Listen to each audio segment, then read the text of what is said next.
Hello. Welcome back यार। तो आज की क्लास में टॉपिक हम स्टार्ट करने वाले हैं बेटा। वो टॉपिक होने वाला है हमारा जिसका नाम है प्रोविजन एंड रिजर्व्स। और ये टॉपिक जो हमारे पास है 11th क्लास का ये टॉपिक होने वाला है। तो जैसे कि हम लोग ऑलरेडी जानते हैं कि 11th क्लास में हमारे पास ये टॉपिक था। अब इस टॉपिक के अंदर ना क्या करना है कैसे करना है, बिकॉज कम्प्लीटली थ्योरी बेस है, इसमें कुछ प्रैक्टिकल जैसा कुछ है नहीं हमारे पास करने के लिए। तो बहुत सारी चीज़ें हम इसमें एग्जैक्टली पढ़ने वाले हैं कि एग्जैक्टली प्रोविजन क्या होता है, रिजर्व क्या होता है। जैसा आप टॉपिक आप देख ही पा रहे होगे, प्रोविजन एंड रिजर्व्स, है ना। अब नेक्स्ट स्लाइड पे हम चलते हैं। तो सबसे पहला क्या लिखा हुआ है, इसमें लिखा हुआ है प्रोविजन। एग्जैक्टली प्रोविजन होता क्या है। तो प्रोविजन की अगर मैं बात करूं तो प्रोविजन क्या लिखा हुआ है, provision is made in respect of a possible future expense. देखो फ्यूचर एक्सपेंसेस के पॉसिबिलिटीज की बात की गई है, मतलब फ्यूचर में हो सकता है ऐसा कोई एक्सपेंस हो जाए, पॉसिबल है। और किसकी बात की गई है, possible decline in the value of assets. ठीक है, एसेट्स की वैल्यू डिक्लाइन हो सकती है, उसके बारे में बात की गई है। Which is certain to be incurred, मतलब जिसके बारे में ये तो पता है कि भाई ये होने वाला है, ये होगा ही होगा। ऐसा कुछ एक्सपेंसेस होते हैं, ऐसे कुछ लॉसेस हमको फ्यूचर में देखने को मिल सकते हैं, जिनके बारे में मुझे ये पता है कि अगर आप बिजनेस कर रहे हो, सिंपल है, तो आपको नुकसान तो होना ही है बिजनेस के अंदर, है ना। कुछ एसेट्स में भी डिक्लाइन तो आना ही आना है, बिकॉज एक पर्टिकुलर एसेट्स को जब आप परचेज करते हो तो ये तो पता ही है कि एक दो साल के बाद इसकी वैल्यू डिक्रीज करनी ही करनी है।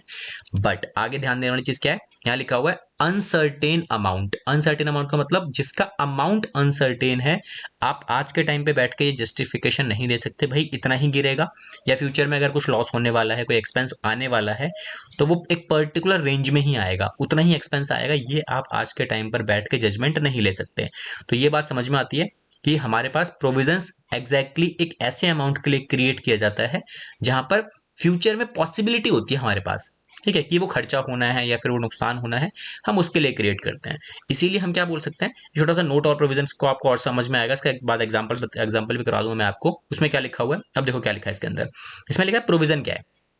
तो बेटा लिखा हुआ है प्रोविजन क्या है, provision is a charge against profit. Charge against profit का मतलब क्या होता है, ये जो जो टर्म है ना आपकी, चार्ज अगेंस्ट प्रॉफिट वाली, इस टर्म को अगर मैं आपको समझाऊं, इस टर्म का सिंपल सा मतलब है, देखो मैं आपको एक स्लाइड पर ले चलता हूं सीधा सीधा। ये वाली स्लाइड आपके पास है, इसमें क्या लिखा हुआ है कि प्रोविजन को हम क्या बोलते हैं, ये चार्ज अगेंस्ट प्रॉफिट होता है। चार्ज अगेंस्ट प्रॉफिट का मतलब क्या होता है कि जैसे जैसे प्रोविजंस इंक्रीज करेंगे, मैं अगर प्रोविजन की बात करूं एक तरफ कि हमारे कुछ प्रोविजंस हैं, जैसे जैसे मैं प्रोविजन को इंक्रीज करूंगा, है ना, वैसे वैसे क्या होगा मेरा, वैसे वैसे मेरा प्रॉफिट जो है वो डिक्रीज करना शुरू कर जाएगा।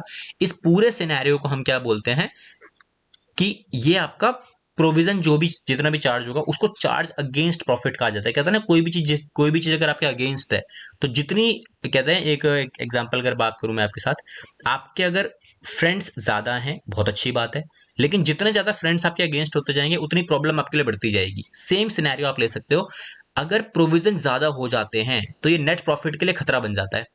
कि ज्यादा प्रोविजन होना नेट प्रॉफिट के लिए खतरा क्यों है, बिकॉज जितने प्रोविजन आप इंक्रीज करते जाओगे उतना ही आपका नेट प्रॉफिट फ्यूचर में डिक्लाइन होता हुआ दिखाई देगा। क्लियर।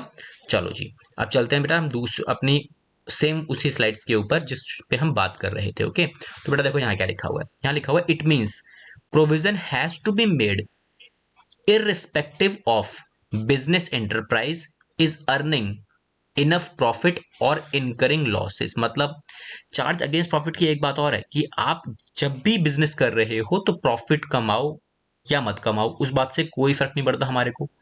प्रोविजंस क्रिएट करने ही पड़ेंगे आपको, क्योंकि प्रोविजंस क्रिएट करना मैंडेटरी बाय लॉ भी है। क्योंकि जब हम आगे चलेंगे अभी डिफरेंसेस हम लोग देखेंगे कि क्या क्या डिफरेंसेस आपके पास प्रोविजंस एंड रिजर्व्स के अंदर, तो वहां पे डिफरेंसेस दिखाई देंगे आपको।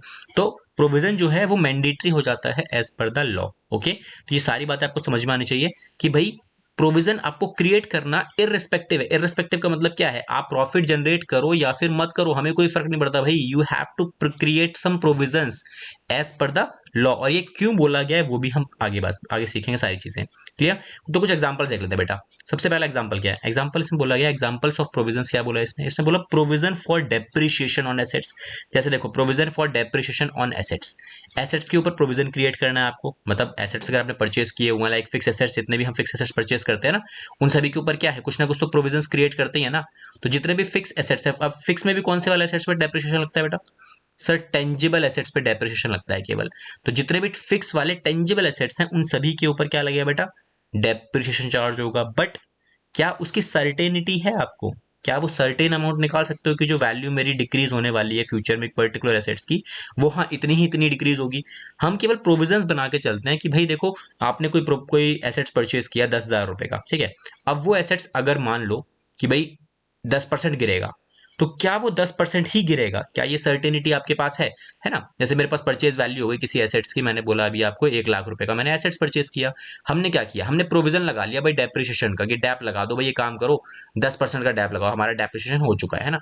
तो 10% का डैप जैसे ही मैंने लगाया, मैंने क्या बोला, मैंने बोला भाई 90,000 का वैल्यू रह गया आफ्टर चार्जिंग अ डेप्रिसिएशन। तो ये जो मैंने ये अमाउंट लगाया, ये वाला, ये इररिस्पेक्टिव ऑफ प्रॉफिट है, बिकॉज हमने जब फाइनल अकाउंट सीखा था बेटा, तो उस टाइम मैंने क्या बताया था, मैंने डेप्रिसिएशन को रिकॉर्ड करवाया था कहाँ पे सर, ये डेप्रिसिएशन हमने रिकॉर्ड किया था किस अकाउंट के अंदर, पीएनएल के अंदर, है ना, पीएनएल अकाउंट हमने बनाया था, तो वहां पे हमने इसे क्रिएट किया था। तो जितना भी डैप आप लगाते रहोगे उससे होगा क्या, आपके प्रोविजंस वैल्यू बढ़ती रहेगी, डैप बढ़ता रहेगा और नेट प्रॉफिट कम होता रहेगा। तो ये एक एग्जांपल हो गया। दूसरा एग्जांपल क्या है मेरे पास, दूसरा एग्जांपल है प्रोविजन फॉर, अब किस चीज का प्रोविजन है ये, रिपेयर का प्रोविजन है, रिन्यूअल ऑफ एसेट्स, फ्यूचर में क्या पता भाई कोई एसेट्स आपको रिन्यू करना पड़ जाए, कोई खराब हो गया एसेट्स वो रिपेयर करना पड़ जाए। देखो बिजनेस कर रहे हो, सिंपल सी बात है, मशीनरीज यूज करनी पड़ेंगी, तो जो मशीनरीज आप यूज कर रहे हो उनका रिपेयर कभी भी आ सकता है, बट कितना उस रिपेयर पे खर्चा आएगा वो मुझे नहीं पता। तो फॉर दैट हमें आज ही उसके लिए प्रोविजंस बना के साइड में रखने ही पड़ेंगे। तो उसे हम क्या बोलते हैं बेटा, उसे हम बोलते हैं प्रोविजन फॉर रिपेयर्स। और ऐसे ही provision for renewal of assets, इसके लिए प्रोविजन बना के रख सकते हो। दूसरा एक ये देखो, ये है प्रोविजन फॉर टैक्सेशन, अगर आप बिजनेस कर रहे हो तो टैक्स तो भरना पड़ेगा, बट टैक्स का भी प्रोविजन क्रिएट करना पड़ता है। तो आपको पता होना चाहिए कि कितना प्रोविजन क्रिएट करना है भाई। पास्ट एक्सपीरियंस के बेसिस पे हम जजमेंट लेते हैं कि कितना प्रोविजन देना है। अगर मान लो पिछले साल आपने नेट प्रॉफिट का जो भी आपका स्लैब रेट लगाया था भाई 20% हमने टैक्स दिया था, और इस साल आप अच्छा ग्रो कर रहे हो तो 25% का प्रोविजन बना लो। प्रोविजन बनाने में कोई बुराई थोड़ी है। देखो प्रोविजन बनाने से क्या होता है, एक सेफ साइड निकल के आ जाती है, आपको ज्यादा बड़ा झटका नहीं लगेगा, है ना। नुकसान हो गया कोई बात नहीं, आपने प्रोविजंस बना रखे हैं, ऑलरेडी क्रिएट कर ही रखा है, कोई इशू नहीं है। आप जब पहले से तैयार हो तो आपके लिए बहुत अच्छी चीज हो जाती है कि हाँ भाई हम पहले से ऑलरेडी प्रिपेयर्ड हैं, हमें कोई प्रॉब्लम नहीं है, हमने प्रोविजंस ऑलरेडी क्रिएट किए हुए हैं, नुकसान हुआ कोई इशू नहीं है। नुकसान यार, नुकसान जो है ना बिजनेस का, बिजनेस अगर आप कर रहे हो तो लॉसेस जो है वो एक बिजनेस का पार्ट है, आप इसको ऐसे लेके चलो, और उसी के लिए हम प्रोविजंस क्रिएट करते हैं। ओके, नेक्स्ट क्या बेटा, नेक्स्ट है हमारे पास provision for discount on debtors. अब डिस्काउंट ऑन डेटर्स का मतलब देखो, बिजनेस अगर आप कर रहे हो, सिंपल है, उधार में सेल करोगे, क्रेडिट सेल्स आपने किया। अब क्रेडिट सेल्स जो आपने किया, अगर कोई कस्टमर आके टाइम से पहले पैसे दे के ही चला गया, है ना, लेट सपोज भाई मिस्टर एक्स हमारे पास है, आपने सामान इनको सेल किया था 30,000 रुपए का, और इन्होंने बोला कि हम आपको 15 डेज का क्रेडिट देते हैं, तो 15 दिन का आपने इनको उधार का टाइम पीरियड दिया, बट इनके पास पैसे आ गए भाई केवल 10 दिन के अंदर अंदर, 10 डेज में इनके पास पैसे निकल के आ गए, और 10 डेज में इन्होंने क्या किया, पेमेंट दे दी। तो 5 days as per the business rule आपने 5 डेज का इनको डिस्काउंट देना पड़ेगा भाई, ताकि फ्यूचर में और जल्दी पैसा दें ये लोग। तो डिस्काउंट कितना परसेंट, 2%, 1%, 2.5%, कुछ भी हो सकता है डिस्काउंट तो, बट ऐसा हो सकता है ना कि कोई कस्टमर इस तरीके का आ जाए। हम तो चाहते हैं भाई ऐसे कस्टमर आए हमारे पास, जितने ज्यादा कस्टमर आएंगे अच्छी बात है, हमारा सेल किया हुआ पैसा जितना जल्दी मिल रहा है, बट फॉर दैट हम उस चीज को कंसिस्टेंसी बना के रखें, मेंटेन करके रखें, हमें डिस्काउंट्स वगैरह देने पड़ेंगे। ओके, नेक्स्ट क्या आ सकता है हमारे पास, नेक्स्ट आ सकता है provision for bad and doubtful debts. देखो ये भी प्रोविजन आ गया। अब ये क्या है, ये क्या लिखा है, बैड। बैड मतलब आप अपने डेट्स के ऊपर, जो आपने कर्जा दे रखा है ना डेटर्स के ऊपर बेसिकली, तो डेटर्स के ऊपर पहले से ही प्रोविजन बना लो भाई।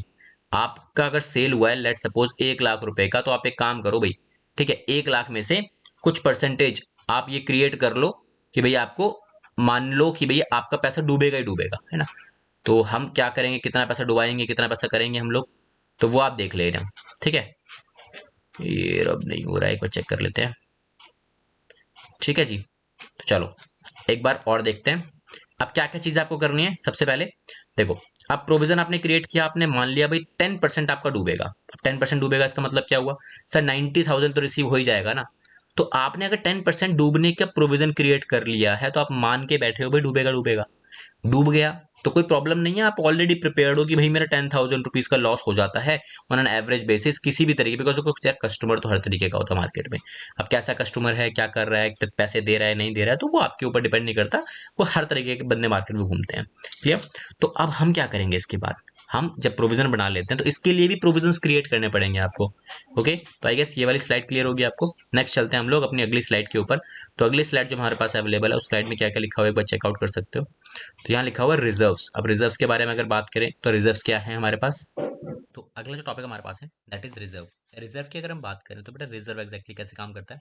देखो रिजर्व क्या है, रिजर्व के बारे में क्या लिखा हुआ है। सबसे पहला पॉइंट अगर मैं यहाँ पे दिखाऊं आपको, पहले पॉइंट में सिंपल सी बात क्या लिखी हुई है आपके साथ। इट सेज दैट कि रिजर्व की अगर बात होती है कि रिजर्व क्या है, एक अमाउंट है जो सेट असाइड का मतलब होता है हम साइड में रख लेते हैं। ठीक है, कहाँ से, आउट ऑफ प्रॉफिट बोला है इसने मुझे इस बार। आउट ऑफ प्रॉफिट का मतलब कि प्रॉफिट का होना जरूरी है फॉर द रिजर्व, क्योंकि जब तक आप प्रॉफिट जनरेट नहीं करोगे तब तक उसमें से पैसा निकाल के बाहर क्यों रखोगे, है ना। तो सिंपल सी बात क्या है, देखो आप जब नेट प्रॉफिट को जनरेट करोगे तो जैसे ही आपने नेट प्रॉफिट जनरेट किया तो नेट प्रॉफिट में से कुछ पैसा निकाल लोगे, इसके नाम से जनरल रिजर्व के नाम से या फिर रिजर्व के नाम से। अब जनरल रिजर्व बेसिकली क्या है ये हम थोड़ा आगे पढ़ने वाले हैं अभी। और कुछ पैसा जो उठाओगे सीधा और कहाँ ले जाओगे सर, सर उसे लेके जाएंगे हम कैपिटल में जाके ऐड कर देंगे सीधा सीधा, जो हम बैलेंस शीट में करते थे, है ना। क्योंकि नेट प्रॉफिट का ट्रीटमेंट क्या सिखाया था अभी जब हमने टॉपिक किया था, जब हम फाइनल अकाउंट कर रहे थे उस टाइम मैंने आपको सिखाया था कि भाई जब बैलेंस शीट की हम बात करते हैं तो जो भी आपके पास अमाउंट निकल के आता है, प्रॉफिट का अमाउंट हो गया, उस प्रॉफिट में से कुछ पैसा हम ट्रांसफर करेंगे जनरल रिजर्व में, है ना। जनरल रिजर्व में जितना पैसा ट्रांसफर हो गया वो सारा पैसा कहाँ चला जाता है, वो रिजर्व का पार्ट बन जाता है। अब बात करते हैं कि रिजर्व क्या है, कह रहा है it is an appropriation of profit. Appropriation का मतलब क्या होता है, एप्रोप्रिएशन ऑफ प्रॉफिट मतलब प्रॉफिट का एक पार्ट है, and not a charge on the profit, मतलब चार्ज नहीं है प्रॉफिट पर, कोई बर्डन नहीं होता ये एक तरीके का कि हाँ आपको क्रिएट करना ही करना है या फिर प्रॉफिट इससे इफेक्ट करेगा ही करेगा आपका, ऐसा कुछ नहीं होता। तो सिंपल सी बात है कि जो प्रोविजन है बेसिकली वो चार्ज अगेंस्ट प्रॉफिट होता है। लेकिन जनरल रिजर्व की अगर बात की जाए, फिर रिजर्व की बात की जाए तो रिजर्व एग्जैक्टली क्या है, reserve is a appropriation of profit. Appropriation of profit का मतलब होता है सिंपल कि भाई प्रॉफिट कमाओगे तो आप उसमें से एक अमाउंट सेट असाइड कर दोगे, कहाँ पे, रिजर्व के अंदर, है ना। अच्छा अब एक पॉइंट आता है, देखो जो अमाउंट हम प्रॉफिट का निकाल के रखते हैं, रिटेन्ड, रिटेन्ड का मतलब होता है साइड में निकाल के रख लिया, is used in the business when, कब यूज करोगे आप इसे, जब डिफिकल्ट टाइम निकल के आएगा तब। हम हर बार हर चीज के लिए रिजर्व का इस्तेमाल नहीं करते। कोविड का टाइम आया था, हम सब अच्छे से जानते हैं। तो कोविड के टाइम पे क्या है, जितनी भी कंपनीज के पास रिजर्व अवेलेबल थे वो कंपनी सर्वाइव कर गई थी। बाकी कंपनीज की अगर बात की जाए तो क्या है, बाकी कंपनीज ने कोविड के टाइम पे काफी सारे, आपने देखा होगा काफी सारे बंदों के क्या हुआ, बिजनेस अपने शट डाउन करके चले गए। क्यों, क्योंकि उनके पास उस डिफिकल्ट टाइम से फाइट आउट करने के लिए, बाउंस बैक करने के लिए फंड्स अवेलेबल नहीं थे। क्योंकि बिजनेस करना है यार, देखो हर बिजनेस की अपनी एक फिक्स कॉस्ट तो होती होती है। अब उस फिक्स कॉस्ट को कवर करने के लिए तो पैसा चाहिए ना। कहने की बात होती है कि पैसा कुछ नहीं होता, बट पैसे के बिना भी कुछ नहीं होता। तो पैसा तो रिक्वायर्ड है आपके लिए, और उस टाइम पे जब डिफिकल्ट टाइम आएगा तो उस टाइम पे आपको क्या है, ये रिजर्व अवेलेबल करेगा। Since reserve are neither expenses nor losses, reserve को हम क्या बोलते हैं, रिजर्व कोई खर्चा नहीं है बेटा। रिजर्व क्या है, कोई खर्चे की तरह, या नुकसान नहीं है आपका कि हाँ भाई नुकसान हो गया आपका। ये एग्जैक्टली क्या है, ये हम रिकॉर्ड करते हैं कहाँ पे, प्रॉफिट एंड लॉस अकाउंट में। इसे हम रिकॉर्ड करते ही नहीं है, रीजन क्योंकि ये खर्चा नहीं है। Profit and loss account record only expenses and losses. अगर हम पीएनएल की बात करें, हम सीख के आए हैं ऑलरेडी पीएनएल की, एग्जैक्टली पीएनएल कैसे काम करता है। तो पीएनएल के बारे में हम लोगों ने ऑलरेडी देखा था कि पीएनएल में क्या होता है आपका, पीएनएल हमेशा रिकॉर्ड करता है आपके होने वाले जितने भी प्रॉफिट हुए, जितने भी नुकसान हो गए, एक्सपेंसेस हो गए, इनकम हो गए, सब रिकॉर्ड करेगा।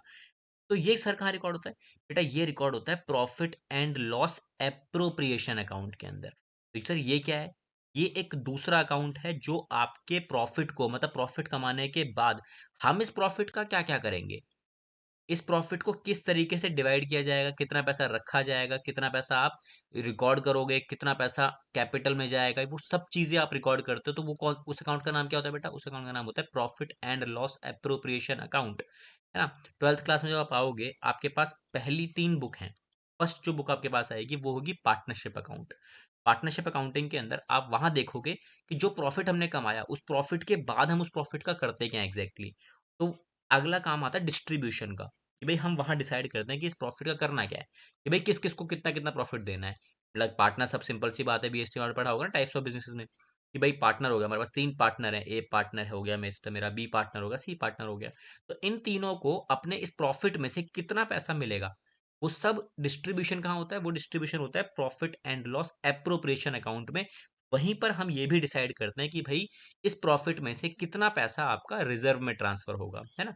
तो रिजर्व की हम बात करते हैं, जो कि उसी अकाउंट में होगा जिसका नाम क्या है बेटा? Profit and loss appropriation account, which is prepared after profit and loss account. देखो क्या लिखा है कि प्रॉफिट एंड लॉस अकाउंट बनाने के बाद हम इसे क्रिएट करते हैं एप्रोप्रिएशन को। वहां हम सोचेंगे भाई कितना ट्रांसफर करना है, कितना नहीं करना, सफिशिएंट प्रॉफिट है भी जनरल रिजर्व के लिए या फिर रिजर्व मेंटेन करने के लिए क्या। अगर देखो प्रॉफिट है तो आप इसे क्रिएट कर लोगे, सिंपल सी बात है। एक छोटा सा एमसीक्यू निकल के आता है कि भाई क्या इन केस ऑफ लॉस भी हम रिजर्व क्रिएट कर सकते हैं, है ना? अगर आप कुछ कमाई नहीं रहे हो तो कहाँ से आप क्रिएट करोगे? सिंपल सी बात आती है ना कि अगर आपने प्रॉफिट जनरेट किया ही नहीं है तो आप किस तरीके से रिजर्व क्रिएट कर सकते हो? आप रिजर्व क्रिएट तब करोगे जब आप कुछ कमाओगे, है ना? आप जॉब ही नहीं कर रहे हो, आपकी कोई इनकम ही नहीं है, करंट ईयर में आपके बिजनेस में लॉस हो गया, तो you are not suppose to maintain the reserves. आप रिजर्व उस सिचुएशन में क्रिएट नहीं कर सकते बिकॉज प्रॉफिट नहीं है, ठीक है?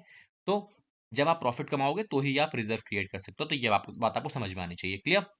चलो जी, अब चलते हैं नेक्स्ट स्लाइड के ऊपर। बेटा नेक्स्ट स्लाइड क्या है? नेक्स्ट पॉइंट हमारे पास देखने को क्या मिलता है कि रिजर्व क्या है? Reserve are also known as ploughing back of profit. Ploughing back का मतलब क्या होता है बेटा? प्लॉइंग बैक का मतलब होता है बचा के रखना, ठीक है? बचा के रखना। तो जितना भी प्रॉफिट आपने कमाया, आप सारा का सारा प्रॉफिट उड़ाओगे नहीं, है ना? जैसे हम क्या करते हैं अब घरों में, अगर आप देखा जाए, आपके डैड की अगर सैलरी, लेट सपोज कि भाई आपकी जो इनकम जनरेट हम लोग कर रहे हैं, आपके डैड इनकम जनरेट कर रहे हैं, मान लो 5 लाख रुपए महीना इनकम जनरेट कर रहे हैं। अब क्या उसमें सारा पैसा वो खर्च करते हैं? नहीं। उनसे अगर बात की जाए, सर कुछ ना कुछ तो सेविंग कर रहे होंगे ना। तो ये क्या है? लेट सपोज कि भाई ये उनकी सेविंग हो गई, एक तरीके से ये हो गई नॉर्मल सेविंग। अब सेविंग अगर हो गई है तो इसी को तो हम रिजर्व बोलते हैं। बिजनेस लाइन के अंदर इसी सेविंग को एक पर्टिकुलर टर्म से वो आप जानते हो जिसका नाम होता है रिजर्व। तो वही उसी को क्या बोलता है? Ploughing back of profit. Okay, अगला पॉइंट क्या है मेरे पास? नेक्स्ट पॉइंट कहता है कि रिजर्व क्या है? Reserve are created to strengthen the financial position of the business enterprises. तो जो भी बिजनेस एंटरप्राइज, आप जो भी आप बिजनेस कर रहे हो, जिस कंपनी के पास जितना ज्यादा स्ट्रॉन्ग रिजर्व अवेलेबल होगा वो कंपनी उतनी ही ज्यादा सस्टेनेबल कंपनी मानी जाती है ना। अब मानो आपको ए लिमिटेड कंपनी, कंपनी आपके पास है, का नाम है ए लिमिटेड। इस कंपनी के पास जो रिजर्व अवेलेबल है वो रिजर्व अवेलेबल है लेट सपोज 10 लाख रुपए का, है ना? मेरे पास एक कंपनी और है जिसका नाम है बी लिमिटेड। इस कंपनी के पास रिजर्व अवेलेबल है मेरे पास 15 लाख रुपए का, है ना? दोनों कंपनीज की बाकी सारी आइटम सेम है, बाकी सब कुछ सेम है, तो आप किस कंपनी को ज्यादा स्ट्रांग मानोगे? जाहिर सी बात है आप बोलोगे सर बीज कंपनी ज्यादा अच्छी है। क्यों अच्छी है? क्योंकि इसके पास डिफिकल्ट टाइम से फाइट आउट करने के लिए ज्यादा पैसा अवेलेबल है। तो जब मुसीबत के टाइम पे ये कंपनी ज्यादा अच्छे तरीके से सरवाइव कर सकती है, तो इसीलिए ये कंपनी अच्छी है। तो हम कह सकते हैं कि फाइनेंशियल पोजीशन को स्ट्रांग बनाती है जब आप रिजर्व क्रिएट करते हो, है ना? उसके बाद एग्जाम्पल्स आर जनरल रिजर्व, या फिर हम बोल सकते हैं डिविडेंड इक्वलाइजेशन रिजर्व। ये भी एक तरीके का रिजर्व है कि भाई जनरल रिजर्व में आपने पैसा बचा के रख लिया। अब जनरल रिजर्व एग्जैक्टली क्या होता है ये हम सीखेंगे अपनी अगली स्लाइड के अंदर, जो कि 2-3 स्लाइड के बाद आने वाली है, ठीक है? General two types of reserve का एक पार्ट है जनरल रिजर्व और एक स्पेसिफिक रिजर्व, वो हम आगे देखेंगे। ओके, अभी आगे चलते हैं। बट अगला पॉइंट क्या है? अगला पॉइंट लिखा हुआ है if the amount of reserve is invested outside the business then it is called a reserve fund. ये पॉइंट क्या है सर? बेटा ये पॉइंट बड़ा आसान है। क्या मतलब हो गया? देखो, अब सिंपल सी बात है, मुझे एक बात बताओ। मैंने आपको दिए, लेट सपोज मैं आपको 1,000 रुपए देता हूँ महीने के, है ना? मैं आपको 1,000 रुपए बोलता हूँ रख लो, और आपको इसमें खर्च भी करना है, कुछ बचाना है भी। आपने बोला ठीक है सर एक काम करते हैं, हम इसमें से 800 रुपए तो खर्च कर लेते हैं, आपके एक्सपेंस में निकाल लो, बिजनेस आप कर रहे हो, आप सिंपल है। 200 रुपये आपने क्या किया? 200 रुपये आपने सेव कर लिए, तो ये क्या हो गया? ये रिजर्व हो गया आपका, ठीक है? और आप हर महीने ऐसा कर रहे हो, तो आप मुझे बताओ कि सर महीने के आखिरी में आपके पास कितना पैसा होगा? सर महीने के आखिरी में हमारे पास होंगे टोटल 2400 रुपये, 200 रुपये के हिसाब से अगर आप सेविंग कर रहे हो तो अब मेरे को एक बात बताओ, क्या ये 2400 रुपये का जो अमाउंट है, क्या ये अमाउंट इंक्रीज कर सकता है? 12 महीने के बाद ये अमाउंट आपके पास कितना होगा? सर 2400 रुपये का ही 2400 रुपये रहेगा अगर आप कैश में सेविंग कर रहे हो, साइड में निकाल के रखते जा रहे हो घर के अंदर, पॉकेट के अंदर। Exactly exactly. तो उससे हम क्या बोलेंगे? रिजर्व बोलते हैं। लेकिन जब मैंने आपको बोला कि आप सेव कर रहे हो, अब आप स्मार्ट इन्वेस्टर हो, आपने क्या किया? आपने बोला भाई ये पैसा ना मुझे मार्केट में इन्वेस्ट भी करना है ना? अभी छोटा सा एग्जांपल और ले लेते हैं। अभी आपने क्या किया? सेव नहीं किया इस बार। इस बार आप क्या कर रहे हो? आपने कुछ पैसा निकाला और इस पैसे को मार्केट में इन्वेस्ट करना शुरू कर दिया। तो ये तो हमारे पास पार्ट किसका हो गया? आपके पास मैंने 1,000 रुपये दोबारा से निकाल के दिए। दूसरी बार अब आपने क्या किया, इस बार मैंने आपको 1000 रुपये दिए, आपने 800 रुपये खर्च कर लिए, ठीक है। तो आपने क्या किया, 800 रुपये यहाँ पे खर्च कर लिए लेट सपोज, और ये हो गया आपके बेटा एक्सपेंस, ये हो गया आपका एक्सपेंस। ओके, अब आपके 200 रुपये क्या हो गया बेटा, 200 रुपये आपकी हो गई सेविंग। सेविंग के बाद आपने क्या किया, आप इस स्मार्ट इन्वेस्टर की तरह आपने क्या किया, इस पैसे को मार्केट में इन्वेस्ट कर दिया, अपने फ्रेंड को कर्जे पर दे दिया, या फिर आप उस फ्रेंड को बोला भाई पूरे साल में मैं आपसे 15% का इसके ऊपर इंटरेस्ट लूंगा, ठीक है। तो हर महीने आप उससे इंटरेस्ट भी रिसीव करो, जाहिर सी बात है ये पैसा ग्रो करेगा over the period of time. तो साल के आखिरी में क्या आपके पास सर 2400 रुपये होंगे 12 महीने की सेविंग के बाद? नहीं, 2400 रुपये से ज्यादा पैसा मिलेगा आपको, बिकॉज ये जो इंटरेस्ट है आपका, ये भी तो आपकी इनकम बनेगा, है ना। क्लियर हुआ कि भाई आपने अगर पैसा बचाया, तो बचाने के बाद जब मार्केट में इन्वेस्ट किया तो कुछ तो रिटर्न आएगा ना। तो अगर आप ऐसा कर रहे हो तो उस टाइम पे वो रिजर्व नहीं बनता, उसको हम क्या बोल देते हैं बेटा, उसको बोल देते हो आप रिजर्व फंड। तो आई गेस रिजर्व और रिजर्व फंड में डिफरेंस समझ में आता है। देखो रिजर्व क्या है, रिजर्व सिंपल सेविंग है आपकी, दैट्स इट। बट जब वो रिजर्व आपको कुछ कमा के देना शुरू कर दे, और वो कब होगा, जब आप उसे इन्वेस्ट करोगे, इन्वेस्टेड लिखा हुआ है साफ साफ, है ना, तब वो रिजर्व फंड बन जाता है। Clear.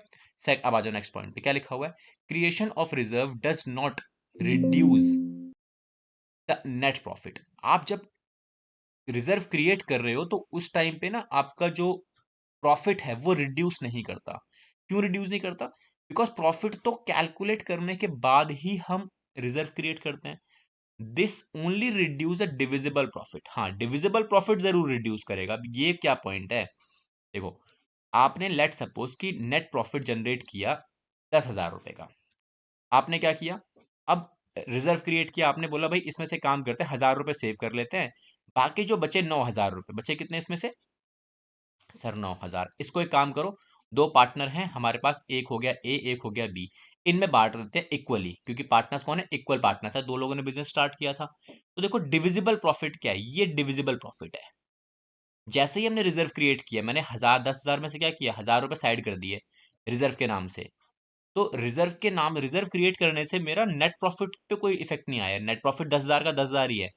But after creating a reserve, मेरा जो डिविजिबल प्रॉफिट था, ये वाला प्रॉफिट, ये रिड्यूस हो गया। अगर मैं रिजर्व क्रिएट नहीं करता तो डिविजिबल प्रॉफिट कितना होता बेटा, 10,000 रुपये, सेम, फिर 10,000 डिस्ट्रीब्यूट होता।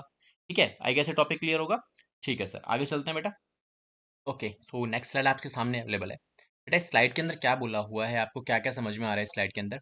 सिंपल सी लैंग्वेज एक बात बोली गई है यहाँ पे, कि आपने जितना भी पैसा कमाया, है ना, अब रिजर्व प्रोविजन क्या है, क्या लिखा हुआ है, चार्ज अगेंस्ट प्रॉफिट। तो ये हम लोगों ने ऑलरेडी सीख लिया, चार्ज अगेंस्ट प्रॉफिट का मतलब क्या होता है।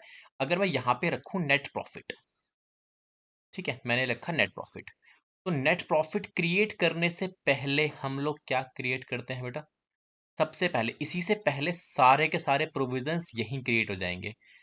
तो सारे के सारे प्रोविजन अगर नेट प्रॉफिट से पहले क्रिएट किए जा रहे हैं, इसका मतलब इनकी रिकॉर्डिंग सर होनी चाहिए हमारी किसमें, प्रॉफिट एंड लॉस अकाउंट के अंदर। बिल्कुल सही, क्योंकि नेट प्रॉफिट तो वहीं से निकल के आता है ना।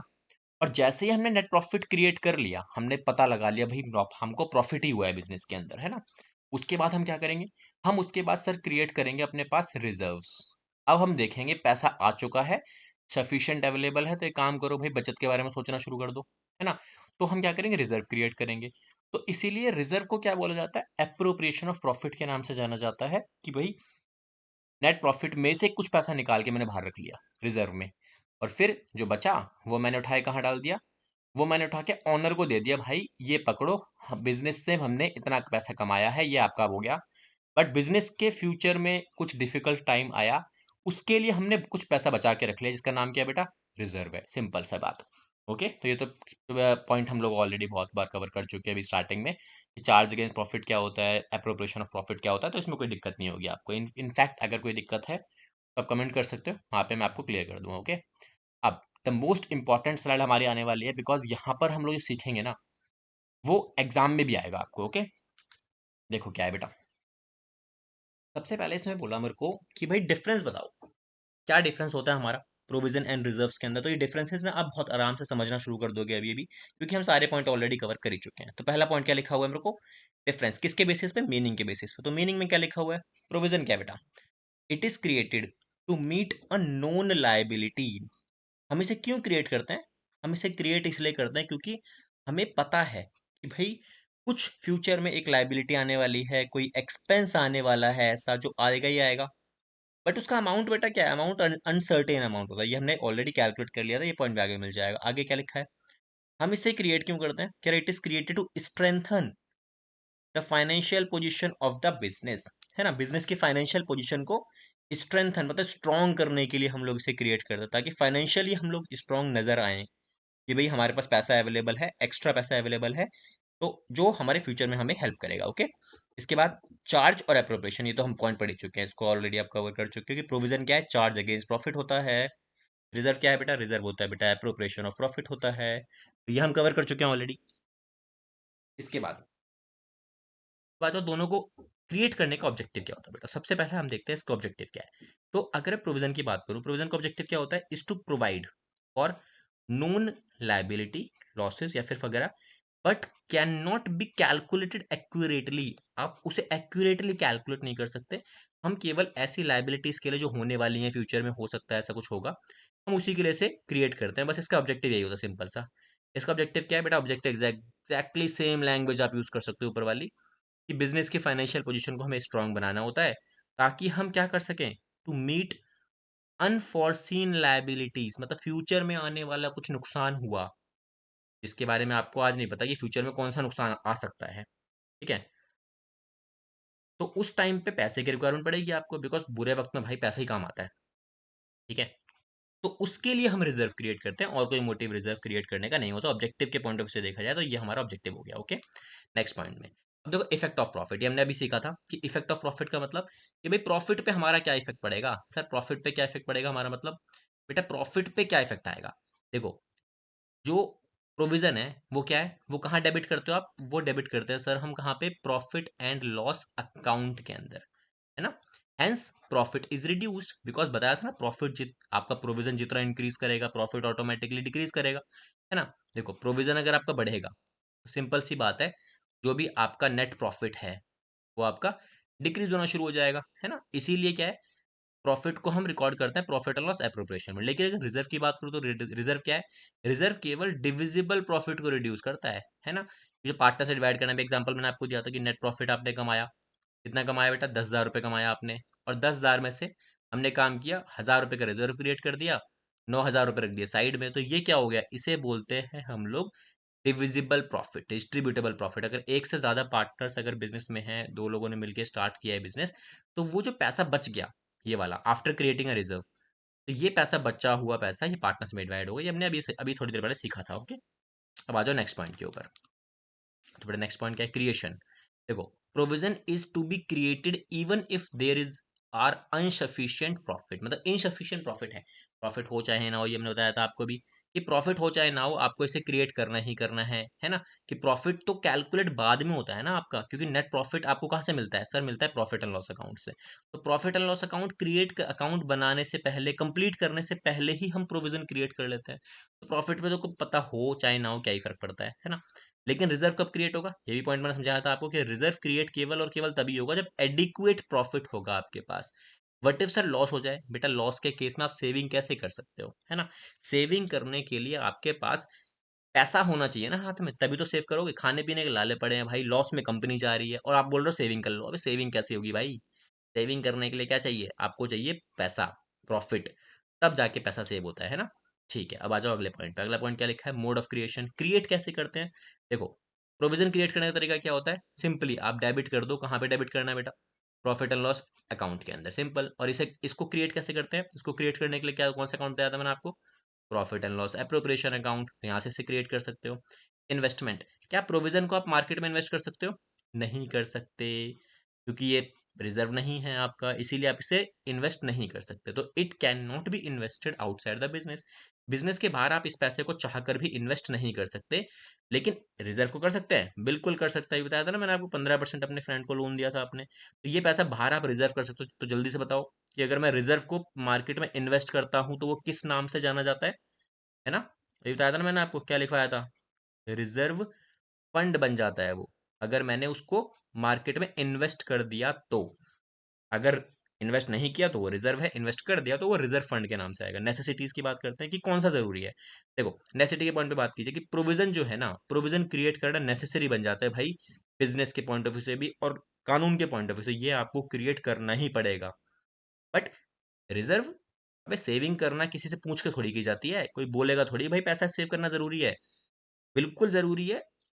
फ्यूचर में अगर आप सोच के बैठे हो भाई मेरे को अगले 10-15 साल के लिए बिजनेस करना है, 50 साल की प्लानिंग है आपकी, तो भैया 50 साल के बाद क्या होने वाला है किसी को नहीं पता। तो उस बुरे वक्त में लड़ने के लिए पैसा होना चाहिए। हम इसीलिए इसे क्रिएट करते हैं। तो क्या लिखा हुआ है, prudence, it is created as a matter of prudence. Prudence का प्रिंसिपल सीखा था हम लोगों ने कि फ्यूचर पता, भाई फ्यूचर नहीं पता हमें, फ्यूचर में क्या होने वाला है, तो हम एंटिसिपेट कर लेते हैं लॉसेस को पहले ही और उसकी तैयारी कर लेते हैं। उसके चलते ही हम रिजर्व्स को क्रिएट करते हैं, ठीक है। तो रिजर्व के बारे में एक चीज समझ में आती है कि क्या है, रिजर्व नेसेसरी नहीं है, it is not necessary to create, but हाँ आपको करना जरूरी है, कर लोगे अच्छी बात है, नहीं करोगे तो आपको फ्यूचर में दिक्कत आ सकती है। तो कोई प्रॉब्लम नहीं है, करो थोड़ी करना चाहिए वैसे तो रिजर्व, देखो सिंपल सी बात है ना। अब चलते हैं अगली स्लाइड पे। चलो जी, हमारा प्रोविजन एंड रिजर्व का डिफरेंस वगैरह अच्छे से मैंने आपको समझा दिया सारी चीजें। अब हम चलते हैं अगले पॉइंट के ऊपर। देखो प्रोविजन का कोई टाइप नहीं होता, ठीक है, बट रिजर्व्स के दो पार्ट होते हैं हमारे पास। रिजर्व क्या है बेटा, रिजर्व के दो पार्ट है। पहला पार्ट क्या है मेरा सर, हमारे पास है पहला पार्ट जिसको बोलते हैं रेवेन्यू रिजर्व। रेवेन्यू रिजर्व का मतलब होता है आउट ऑफ प्रॉफिट। जो भी हमने प्रॉफिट कमाया, उस प्रॉफिट में से जो पैसा आपने साइड में निकाल के रख लिया उसे ही रेवेन्यू रिजर्व कहा जाता है, ठीक है। जैसे आप मान लो आप बिजनेस करते हो, है ना। अब बिजनेस किस चीज का करते हो, आप सेल ऑफ क्लॉथ डीलर हो, आप क्लॉथ मर्चेंट हो आप। अब कपड़ा बेच के जो आप कमा रहे हो, है ना, उससे जो प्रॉफिट आपका जनरेट हुआ उसमें से जो पैसा निकाल के आपने साइड में रखा इन फॉर्म ऑफ रिजर्व, उसे हम क्या बोलते हैं, उसे हम बोलते हैं रेवेन्यू रिजर्व। तो आपके बिजनेस का मेन जो वर्क है, उससे जो प्रॉफिट कमाया और उस प्रॉफिट में से जो पैसा निकाला उसे रिजर्व कहा जाता है। कौन सा रिजर्व, रेवेन्यू रिजर्व कहा जाता है। क्लियर, ठीक है। तो लैंग्वेज पढ़ते हैं। Revenue reserve are those reserves which are created by setting aside a part of net profit. कौन सा प्रॉफिट बोला इसने, नेट प्रॉफिट बोला, ठीक है, उससे ही रेवेन्यू रिजर्व कहा जाता है, ठीक है। अच्छा, since reserve represents undistributed profit, reserve क्या है बेटा, अनडिस्ट्रीब्यूटेड प्रॉफिट है। अनडिस्ट्रीब्यूटेड प्रॉफिट का मतलब क्या होता है, जिसमें से भाई पैसा आपने डिवाइड नहीं किया अभी तक, ठीक है, ये वो पैसा होता है। क्योंकि देखो मैंने अभी एग्जांपल आपको सिखाया, देखा था ना, अभी एग्जांपल मैंने जो आपको दिया था, कहाँ गया एग्जांपल हमारा, एग्जांपल मैंने आपको बताया था ना अभी कि कुछ पैसा हमने जो सेव किया था पैसा निकाल के, देखो ये वाला पार्ट, ये एग्जांपल भी बताया था ना, ये 10,000 रुपीज मैंने क्या किया था, ये पैसा बचा के रख लिया साइड में। और डिस्ट्रीब्यूट करने के लिए कौन सा पैसा यूज किया था मैंने, ये 9,000 रुपए यूज किए थे फॉर द डिस्ट्रीब्यूशन। तो this 1,000 rupees is your undistributed profit. Undistributed profit, ये वो पैसा जो मैंने डिवाइड नहीं किया, इसी के बारे में बात की जा रही है कि रिजर्व जो है ना मेरा, वो अनडिस्ट्रीब्यूटेड प्रॉफिट है। अनडिस्ट्रीब्यूटेड प्रॉफिट होने की वजह से क्या है, so they are available for declaration of dividend. Dividend का मतलब क्या होता है, and distribution among the shareholders. तो जितने लोगों ने भी आपके बिजनेस में पैसा लगा रखा है, जिसे हम क्या बोलते हैं, शेयर होल्डर्स बोलते हैं, तो ये पैसा वहां इस्तेमाल किया जा सकता है, ठीक है। तो रेवेन्यू रिजर्व्स वहां भी आप इस्तेमाल कर सकते हो। अब बात करते हैं रेवेन्यू रिजर्व्स के दो टाइप्स की, ओके। सबसे पहला टाइप, सबसे पहला टाइप होता है बेटा जनरल रिजर्व। जनरल रिजर्व क्या है, general reserve is created out of profits to meet out unforeseen contingencies, जिसे हम क्या बोलते हैं, जनरल रिजर्व। सिंपल सी बात है। और इसे हम फ्री रिजर्व के नाम से भी जानते हैं। फ्री रिजर्व का बेसिकली देखो मतलब समझाता हूँ मैं, क्या होता है, देखो आप ना एक टेम्पल में गए, आपने अपने टेम्पल में जाने के बाद, या फिर आपने एक बात बताओ, हाँ अपने ना एक, लेट सपोज कि आपने ना एक वो किया हुआ है, मूवी तो आप सब लोग देखते हो ऑलरेडी, ठीक है। मूवी देखी आपने, एक मूवी आई थी सलमान खान और अक्षय कुमार की, मुझसे शादी करोगी काइंड ऑफ, ठीक है। उस मूवी में क्या था भाई, सलमान खान जो है ना, जो सलमान खान हमारे सारे सुपरस्टार, उन्होंने क्या किया था, उन्होंने ना वो जिम में काम करते थे, जिम ट्रेनर थे। अब जो भी वो कमा रहे थे फ्रॉम अ सैलरी, उस सैलरी में से ना वो कुछ पैसा बचा रहे थे, ठीक है। अब लेट सपोज वैसे तो बचा रहे थे वो दो तीन चीजों के लिए, मैं अभी यहाँ पे एक चीज की बात करूंगा बिकॉज अगली तीन चीजें वो समझानी है मुझे अगले टॉपिक के अंदर, ठीक है। तो वहां पे हम लोग देखेंगे, अभी मैं केवल एक के बारे में बात करूंगा। तो ये क्या है मेरे पास, यहाँ पे हम ले लेते हैं भाई एक जनरल रिजर्व, मतलब सैलरी का एक छोटा सा पार्ट उन्होंने निकाला। लेट सपोज अब सैलरी हम लोग इनकी ले लेते हैं भाई, अब सलमान खान जी हैं तो भाई 10 लाख रुपए सैलरी पकड़ लेते हैं, है ना। अब इन्होंने क्या किया, 2 लाख रुपए सेव कर लिए इन्होंने, किस फॉर्म में? जनरल रिजर्व के फॉर्म में। अब जो पैसा जनरल रिजर्व में पड़ा हुआ है ना, इस पैसे को ये कहीं भी इस्तेमाल कर सकते हैं, कहीं भी मतलब जहां इनकी जरूरत है वहां इसे इस्तेमाल करेंगे, कोई दिक्कत नहीं। इसीलिए इसको क्या बोला जाता है? फ्री रिजर्व कहा जाता है इसे, इसी इसी वजह से, क्योंकि ये फ्री रिजर्व है। तो जनरल रिजर्व क्या होता है? सारे फ्री रिजर्व होते हैं बेसिकली, इतना सा आपको ध्यान रखना है। Creation of general reserve is optional. General reserve को क्रिएट करना भाई पूरी तरीके से ऑप्शनल होता है, ये तो हमने पढ़ ही लिया था आगे जाके। It is an appropriation of profit, ये भी हमने पढ़ लिया। So it is made only if adequate profit is earned by the company. Company अगर एडिक्वेट प्रॉफिट जनरेट कर रही है, मतलब सफिशिएंट प्रॉफिट है हमारे पास पैसा बचाने के लिए, है ना, तो आप इसे क्रिएट कर सकते हो, अदरवाइज क्रिएट करने की जरूरत नहीं है। तो they are shown on the liabilities side on the balance sheet under the head of reserve and surplus। ये आप 12th में जाके सीखोगे कि भैया ये क्या, ये हेड क्या है भाई रिजर्व एंड सरप्लस का। तो बैलेंस शीट के अंदर अभी तो हम ऐसा कुछ देखते नहीं है, बट जब आप कंपनी की बैलेंस शीट की बात करोगे तो कंपनी की बैलेंस शीट ऐसे नहीं बनती जैसे हम अभी बनाते हैं, बिकॉज अभी जो आप सीख रहे हो वो सीख रहे हो सोल प्रोप्राइटरशिप में, जब बंदा काम करता है तो उस टाइम पे हमारी बैलेंस शीट कैसे बनती है, तो वो हमने सीखा। ठीक है। तो जनरल रिजर्व बेसिकली क्या है? जनरल रिजर्व एक अमाउंट है जो फ्री रिजर्व के तरीके से इस्तेमाल होता है, आप इतना समझ के याद रख सकते हो। बस ये ध्यान रखना है, दो तीन चीज याद कर आपको करनी है, क्या? फ्री रिजर्व का पॉइंट आपको याद रखना है। ठीक है, चलो आगे चलते हैं। अब आ जाओ अगले पॉइंट पे, that is specific reserve. Now specific reserve ये काम का रिजर्व है। अब रिजर्व, स्पेसिफिक रिजर्व का एग्जांपल मैं आपको बताऊं तो क्या होता है, देखो। दीज रिजर्व्स, इसको बेटा यहाँ लिख, ये रिजर्व, ये रिजल्ट्स नहीं है, इसको रिजर्व लिखोगे आप। ये क्या है? ये रिजर्व है, नोट्स आप मेंटेन कर ही रहे होगे। ये रिजर्व्स है। These reserves are created for a specific purpose. Specific purpose का मतलब क्या होता है? कि भाई हमने कुछ पैसा बचाया और उस बचत के साथ एक पर्पस अटैच कर दिया, कोई भी पर्पस हो सकता है, and can be utilised for that purpose only. लेकिन क्या हो गया? उस पर्पस के लिए ही आप उसे इस्तेमाल कर सकते हो और कहीं इस्तेमाल नहीं कर सकते। तो चलो दोबारा चलते हैं उस मूवी के ऊपर, हम जो इसके बारे में अभी मैं बात कर रहा था। तो मुझसे शादी करोगी मूवी है, सलमान खान हमारे पास दोबारा से जिम ट्रेनर है, इन्होंने पैसा बचाया, 10 लाख रुपए कमाते हैं भैया अपनी सैलरी में। अब इस सैलरी में से इन्होंने ना, एक सीन है मूवी के अंदर, इन्होंने 3 गुल्लक बना रखी हैं अलग अलग जगह पे। पहली गुल्लक पे लिखा हुआ है कि भाई जिम अपना खोलना है इन्हें, ये उसके लिए पैसा सेव कर रहे हैं। दूसरी गुल्लक में लिखा हुआ है भाई बहन की शादी करनी है, उसके लिए पैसा सेविंग हो रहा है। तीसरी गुल्लक में लिखा है भाई माँ की आंखों का ऑपरेशन इनको कराना है, उसके लिए कुछ पैसा ये लोग सेव कर रहे हैं। ठीक है। अब लेट सपोज कि भाई इसमें इनका पैसा हो चुका है 4 लाख रुपए, इसमें भी 4 लाख हो गया, इसमें भी 4 लाख हो गया। ठीक है। तो ये कुछ सेविंग हो गई इनकी, 4 4 लाख रुपए की, ये बहुत टाइम से सेव कर रहे हैं। 10 लाख रुपए सैलरी है, लेकिन काफी टाइम से पैसा बचाया जा रहा है, तो अभी 4 4 लाख रुपए हो चुका है। और सबके पीछे ना एक, हर एक रिजर्व के पीछे एक रीजन अटैच है। बहन की जिम खोलना है, बहन की शादी करनी है, और माँ की आंखों का ऑपरेशन कराना है। तो इस तरीके के रिजर्व को हम क्या बोलते हैं बच्चों? इस तरीके के रिजर्व को हम क्या बोलते हैं? स्पेसिफिक रिजर्व, बिकॉज एक स्पेसिफिक पर्पस अटैच हो चुका है इनके साथ। बट एग्जैक्टली हुआ क्या था मूवी में, थोड़ा सा आगे आप जाओगे, भाई प्रियंका चोपड़ा की हुई एंट्री और सलमान खान जी ने थोड़े से, भाई मैडम को थोड़ा सा ठीक करना है, लाइन पे लेके आना है, इसीलिए पूरी गुल्लक फोड़ी और बोला जिम तो बाद में भी खोल लेंगे, बहन की शादी थोड़े लेट हो जाएगी, कोई बात नहीं, माँ की आंखों की आंखें चली रही हैं अभी, थोड़ा सा और चल जाएंगी, बाद में देख लेंगे। तीनों गुल्लक फोड़ी और मैडम के लिए गिफ्ट, बर्थडे गिफ्ट ले लिया, और पैसा खत्म।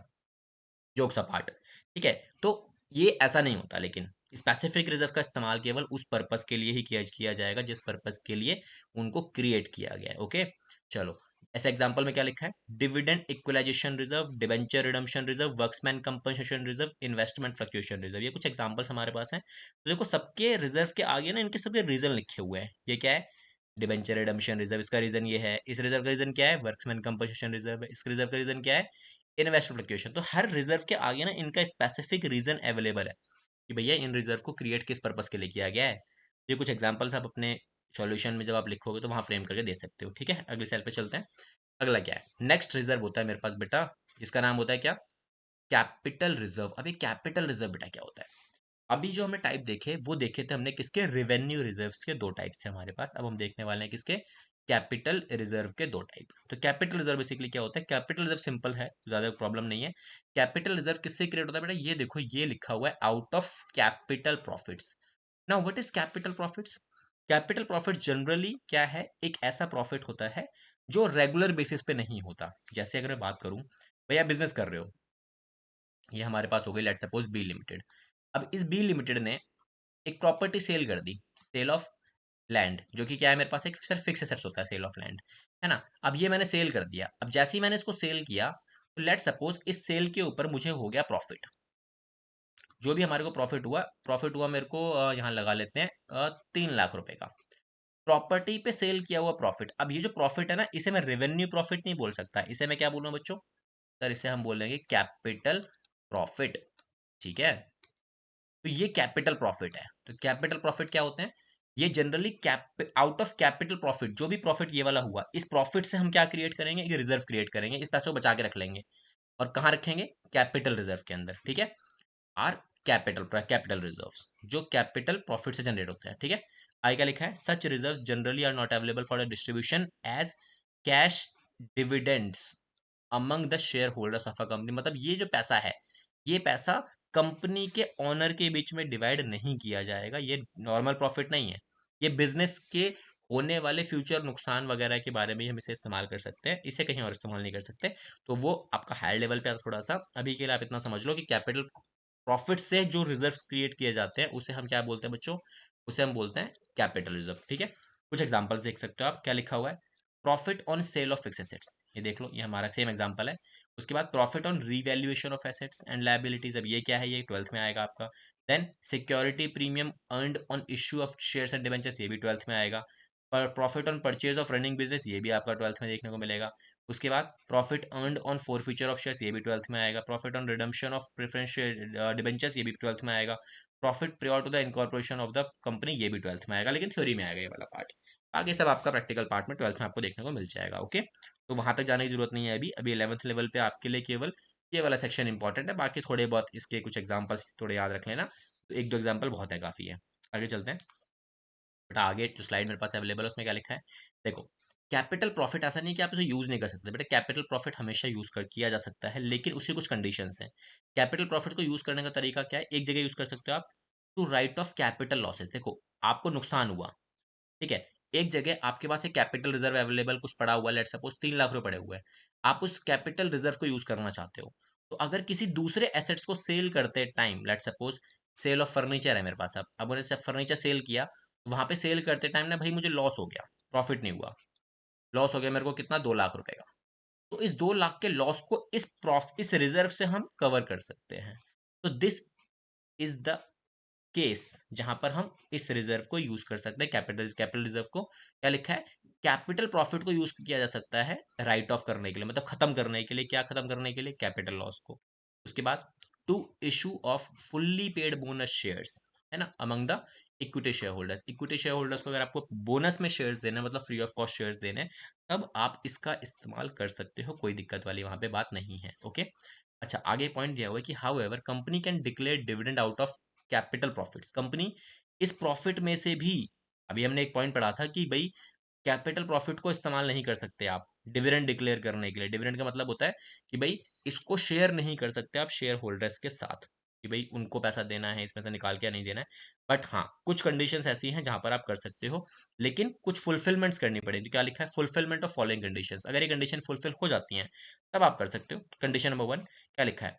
Article of association of a company permits the declaration of dividend out of such profits. मतलब आर्टिकल ऑफ एसोसिएशन मतलब काफी मेन जो बंदे होते हैं कंपनीज के, उन लोगों की बैठक बैठेगी, मीटिंग होएगी, मीटिंग होने के बाद अगर वो परमिट कर देते हैं, वो कहते हैं भाई चलो ठीक है कर दो, कोई दिक्कत वाली बात नहीं है, ठीक है, तो हम कर सकते हैं, अदरवाइज आप नहीं कर सकते, ठीक है। तो ये ध्यान रखना पड़ेगा। उसके बाद capital profits realized in cash, या तो कैपिटल प्रॉफिट्स को आप कैश में कन्वर्ट करके भाई बैलेंस शीट में लेके आ जाओ, कि बैलेंस शीट में भाई उस प्रॉफिट को उठाओ और बैलेंस शीट में कैश में ऐड कर दो, फिर आप कर सकते हो, कोई दिक्कत नहीं है। उसके बाद profit remain after revaluation of assets and liabilities. आपने सारे एसेट्स को रिवैल्यू कर दिया, सारे लायबिलिटीज को रिवैल्यू कर दिया, फिर भी प्रॉफिट बच गया, तो बचे हुए प्रॉफिट को, है ना, कैपिटल रिजर्व में जो प्रॉफिट बचा हुआ है उस प्रॉफिट को आप यूज कर सकते हो, कोई इशू नहीं है, ठीक है। तो ये हमारा चैप्टर रहा जिसका नाम है प्रोविजन एंड रिजर्व्स। हम लोगों ने 11th क्लास पूरा चैप्टर कवर अप कर लिया है। मिलेंगे भी नेक्स्ट क्लास के अंदर इस चैप्टर से कनेक्टेड। अगर आपके पास कुछ भी तरीके का डाउट वगैरह है तो हम लोग अपनी नेक्स्ट कमेंट में आप डाल सकते हो, वहां पे हम लोग चेकआउट कर लेंगे। तो मिलेंगे भी नेक्स्ट क्लास में, तब तक के लिए thank you so much and all the best.